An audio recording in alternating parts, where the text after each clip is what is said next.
Assalamualaikum warahmatullahi wabarakatuh. Kami dari kelompok 39 Praktikum Anatomi Hewan kelas H akan sedikit menjelaskan mengenai sistem respiratorium, sistem kardiovaskuler, dan sistem nervosum pada Lesbo SP. Sebelumnya, perkenalkan anggota dari kelompok kami, yaitu terdiri dari Dela Rizky Utami, Lutfania Marsa Putri, Ayan Fira Damayanti, dan Rifatul Azizah. Sistem respiratorium pada Lepus SP terdiri dari 5 bagian. Bagian-bagian tersebut dapat dilihat pada gambar. Nomor 1 menunjukkan laring, nomor 2 menunjukkan trakea, nomor 3 menunjukkan anulus trachealis, nomor 4 menunjukkan bronkus, nomor 5 menunjukkan pulmo. Laring merupakan rongga yang terletak pada posterior paring. Rongga pada laring ini disebut aditus laringis, hubungan dengan paring melalui celah rima glottidis. Selanjutnya, ada trakea yang terletak di ventral esophagus, merupakan kelanjutan dari laring ke kaudal, diperkuat oleh cincin-cincin cartilago anulus trachealis. Selanjutnya, ada anulus trachealis yang merupakan cincin-cincin cartilago. Selanjutnya, ada bronkus atau cabang trakea, sepasang dexter dan sinester. Tempat percabangannya disebut bifurcatio trachealis. Dinding bronkus diperkuat oleh cincin rawan anulus bronchialis. Bronkus masuk ke pulmo, bercabang-cabang menjadi bronchiolus. Setiap bronchiolus bercabang menjadi alveolaris, dan masih bercabang lagi menjadi infundibulum yang berakhir sebagai alveolus. Dan yang terakhir ada pulmo berjumlah sepasang, dexter dan sinester. Lobus dexter terdiri dari 3 lobi, sedangkan lobus sinester terdiri dari 2 lobi. Tiap-tiap lobus merupakan muara dari bronchiolus.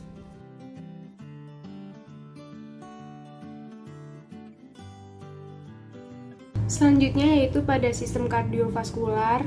Pada sistem ini, ventricle dexter mengeluarkan aorta yang segera membentuk arcus aorta dan arteria carotis communis yang selanjutnya akan bercabang lagi menjadi arteria carotis interna untuk menuju ke encephalon, dan arteria carotis externa menuju ke bagian kranial lainnya.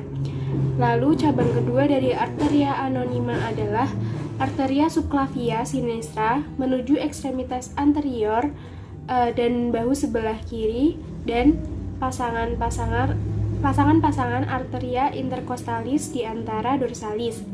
Setelah menembus diafragma, bercabang untuk membentuk arteria coliaca untuk menuju ke ventriculus dan intestinum. Lalu sepasang arteria renalis, arteria genitalis, dan sepasang arteria iliaca bersama dexter dan sinester. Kemudian arteria iliaca masing-masing akan bercabang lagi menjadi arteria ilolumbalis untuk menuju ke dorsum dan abdomen. Lalu arteria vesicalis untuk menuju ke kandung kencing atau kandung kemih. Arteria femoralis menuju ke ekstremitas posterior, dan arteria iliaca interna untuk menuju bagian cauda. Kemudian, arteria yang keluar dari ventricle dexter merupakan arteria pulmonalis yang segera bercabang untuk menjadi ramus dexter. Lalu menuju ke pulmodexter dan ramus sinester untuk menuju lagi ke pulmosinester. Sistem nervosum pada Lepus SP dapat dilihat seperti pada gambar. Nomor 1 menunjukkan bulbus olfactorius, nomor 2 menunjukkan hemisphaerium cerebri, nomor 3 menunjukkan viscera longitudinal, nomor 4 menunjukkan epiphysis, nomor 5 menunjukkan mesencephalon atau corpora quadrigemina, nomor 6 menunjukkan lobus centralis, nomor 7 menunjukkan lobus lateralis, nomor 8 menunjukkan flocculus, nomor 9 menunjukkan medulla oblongata, nomor 10 menunjukkan chiasma nervi optici, nomor 11 menunjukkan hipophysis, nomor 12 menunjukkan fons paroli, dan nomor 13 menunjukkan crura cerebri. Selanjutnya, sistem nervosum pada Lepus SP yang terdiri dari sistem nervosum sentral berupa encephalon dan medulla spinalis, sistem nervosum perifericum yang dibangun oleh saraf kranial dan spinal, dan sistem nervosum autonom. Encephalon terletak dalam cavum cranii yang diliputi oleh durameter atau selaput otak. Bagian-bagian dari encephalon yaitu prosencephalon berupa hemisphaerium cerebri. Terdapat sulci, parit-parit, dan giri atau bagian yang menonjol yang berfungsi untuk memperluas permukaan otak. Hemisferium cerebri, dexter dan sinister dipisahkan oleh celah yang bernama visura longitudinal. Ujung muka prosencephalon terdapat bulbus olfactorius, yang pada bagian ventralnya terdapat tractus olfactorius, yang ke belakang menjadi tuberculum olfactorium. Selanjutnya ada mesencephalon yang terdiri dari 4 buah lobus opticus atau 4 buah bangunan bulat disebut corpora quadrigemina yang tertutup oleh cerebrum. Dari sini keluar akar tractus opticus.